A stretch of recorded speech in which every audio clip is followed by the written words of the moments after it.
ચમસ ભાઈબંધ બેડો આજ આપણે મોરારી બાપુના જીવનની થોડી વાત સાંભળી। આમ તો ગુજરાતની આ પાવન ભૂમિ ઉપર ઘણા બધા સંત મહંત અને યોગ પુરુષ થઈ ગયા। એમાંથી જ એક એવા સંત પુરુષની વાત કરવી છે। તેમણે સાચી ભક્તિ અને ધર્મના સાચા રસ્તા ઉપર ચાલી લોકોના દિલમાં પોતાનું આગવું સ્થાન મેળવ્યું છે। તેમનો સરળ સ્વભાવ, સાદગી ભર્યું જીવન, બસ મોઢે રામનું નામ, સંત પુરુષ શ્રી મોરારી બાપુ। તેમનો જન્મ 25 સપ્ટેમ્બર 1947ના રોજ ભાવનગરના મહુવા તાલુકાના તલગાજરડા ગામમાં થયો હતો। તે જાતે હરિયાણી બ્રાહ્મણ હતા। તેમની માતાનું નામ સાવિત્રી દેવી અને તેમના પિતાનું નામ પ્રભુદાસ હતું। તેમના પરિવારમાં રામનું નામ લેવાતું। તેમના દાદા શ્રી રામના મોટા ઉપાસક હતા।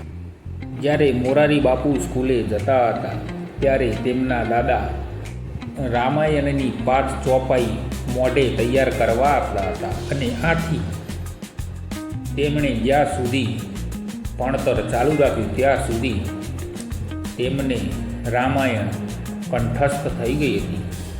મોરારી બાપુએ એમની નાનપણની ઉંમરમાં જ પહેલી કથા તેમના ગામમાં વાંચી હતી અને તે કથા 1 મહિના સુધી ચાલી હતી।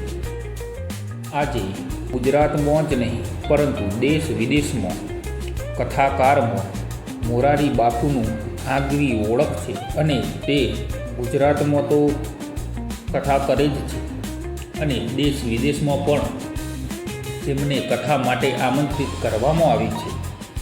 તેમની પત્નીનું નામ નર્મદાબેન છે અને તેમને 3 દીકરી અને 1 દીકરો છે। મોરારી બાપુનો સરળ નિયમ છે કે કથા કરે ત્યાંથી જેમ પોતાની મૂડી આવે તેમાંથી તેમની જરૂરિયાત પૂરતી જ મૂડી પોતાના માટે રાખે છે અને એના સિવાયની બધી જ મૂડી તેમના દ્વારા સ્થપાયેલ તલગાજરડામાં પોતાનો એક આશ્રમ છે તેમાં તે સામાજિક કાર્યો તેમજ ધાર્મિક કાર્યોમાં ઉપયોગ કરે છે।